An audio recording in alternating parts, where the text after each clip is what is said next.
Take the next step to brand dominance with an investment of only 10 minutes. Only 10 minutes. No matter where you are in the world or what you're doing, this is your next step to a better business and a better brand. Your knowledge and experiences to make your brand the best it can be. It's the 10-minute multitask. And here he is, your friend, your host, and the guy you probably just swiped left on, Andrew Young. Hey, welcome to the 10-minute multitask. We're going to skip right to it. You can read more about him on our website, teamabobo.com/resources. But we have Kevin Moch with us today, who is a language expert, a words expert, and I feel incredibly lucky that we're going to have 10 minutes of his insight. And so Kevin was, we were talking about, what kind of tools we can give companies, what kind of tools we can give marketers, brands, to help them form campaign slogans, to help them form words, blogs, anything that kind of is supposed to help them communicate their values, their mission, their core values, or like I said, a certain campaign they're launching. And so Kevin, as a words expert, has some insight onto some value he's found as being a consumer, in terms of using, I think you called it denotation, connotation, using poetic. I think I just wanted to talk a little bit today about the idea of the poetic function of language, right? This idea that we can sort of play with it, the funny things that language does to our brain, and how this relates to these two ideas of connotation and denotation. Sure, and this is something that, Kevin, you've seen in literature, throughout history. Yeah, so I'm a graduate student at UC Berkeley. I study classical literature, and I read a lot of literary theory, right? And so there's a literary theorist at one point, his name is Roman Jakobson, and he talks about the poetic function of language. And there's a reason that, like poetry, right, it feels different when you read it than just some sort of other text, whether it be a newspaper or the law or something. And there's something special about poetic language, and we don't always say like what it is, but there are certain things that we can sort of locate within language that make it poetic and make it sort of fun and give it a layer and a texture. And I think that this can be used to sort of deepen the message that is given to the people consuming products. And so I want to confirm, because you're not telling brands and people to write poems when they're thinking of their slogans and their campaigns. Yeah, no, the poetic function of language doesn't mean that you're writing poetry. It has to do with the sort of subterranean connections between words and ideas and things that connect different little parts of language that we don't think about actively, but that make things interesting to listen to, right? And so you listen to a song, and one thing that we expect when we listen to songs is that the song will rhyme, right? But why is that rhyming thing, why does that need to happen in songs? And there's something about repeated sounds, like occurring at the same place in a line, that ignites the poetic function, that makes your brain sort of spark off and makes you feel like there's a deeper connection in the language. Sure. And so when you and I were talking earlier, we were talking about, we need to give the listeners some sorts of tools they can use to kind of come up with some creative concepts for their brand. And then that's when you had introduced the ideas of connotation, denotation. Can you break those down a little bit? Yeah, sure. They sound kind of complicated, but they're pretty simple, right? The denotation of any given word, a single word, right? Like car, okay? The denotation is what that thing is, right? A car is a vehicle that drives along the road, done. Denotation, what the thing is. Connotation has to do with the wider sort of web of associations that you have when you think about a car, right?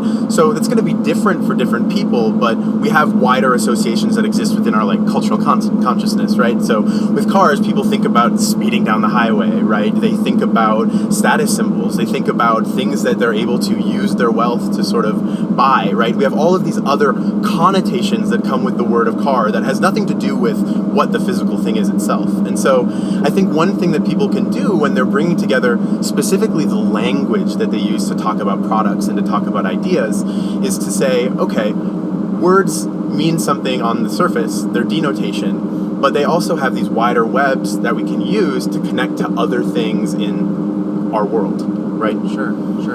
And so it really is kind of helping brands simplify. In a way, yeah, helping them simplify by kind of centering in on the ideas of what you're really about, what you're doing, and why you're doing it. So we were talking about a slogan earlier, actually. Right, and this is exciting because I think that we're gonna let's introduce a slogan that we found to be good, telling and sort of demonstrating the poetic function. And then let's have you break it down and hopefully allow the listeners to kind of apply that sort of concept and skill to their story. Sure. So we were talking about Alaris Financial, a bank that happens to be in Fargo, North Dakota.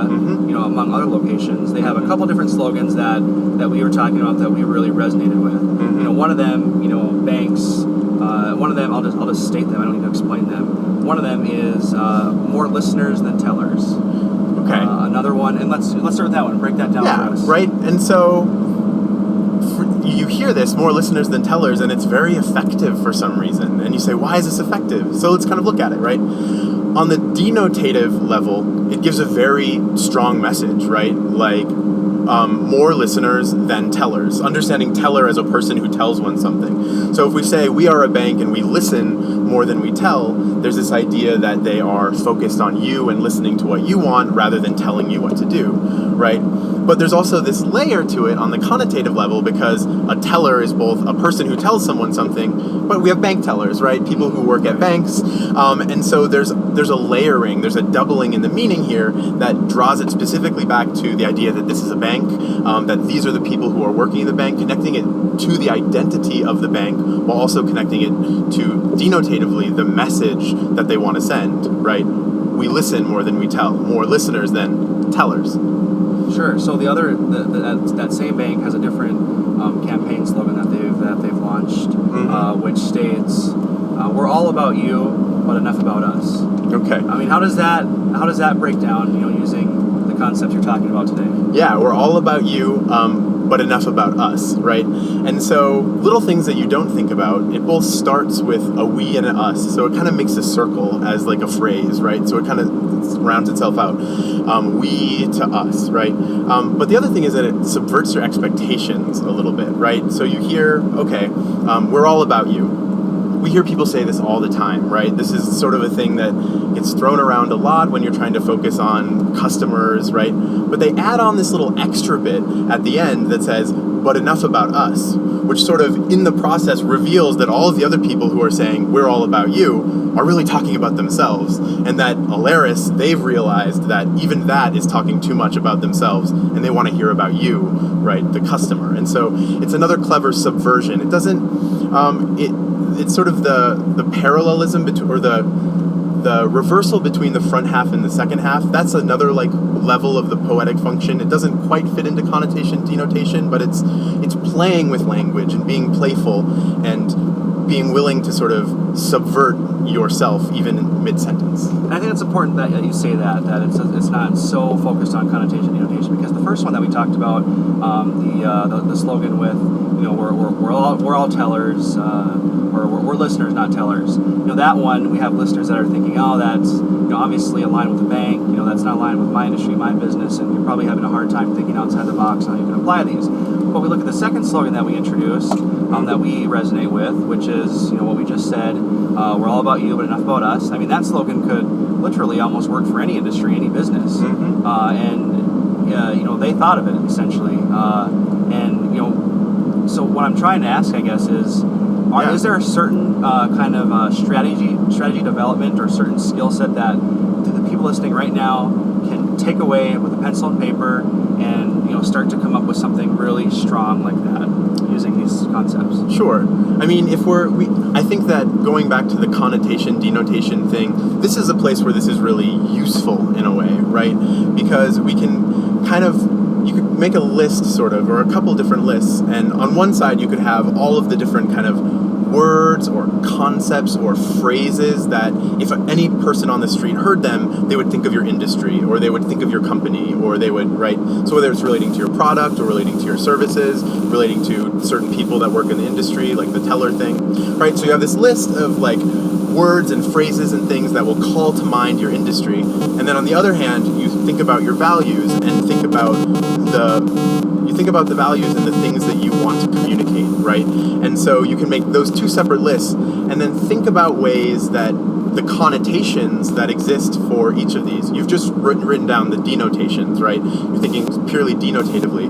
Think about the wider web of associations that are associated with all of the different words you've written down, and how you can connect the two sides. How do I connect the sort of identity part, the thing that tells what we do, with the stuff that when people hear it, they will think of our industry or think of our company.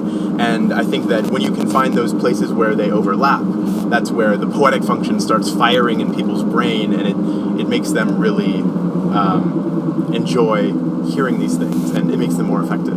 So I think we're going to look forward to hopefully seeing some more poetic slogans and campaigns out there using connotation, denotation, and some of the concepts we talked about today. Yeah, I hope so. We always stick around 10 minutes. We're driving through Yellowstone National Park right now. This is Kevin Moch. You can read more about him. You can read more about this podcast and see more at teamabovo.com/resources.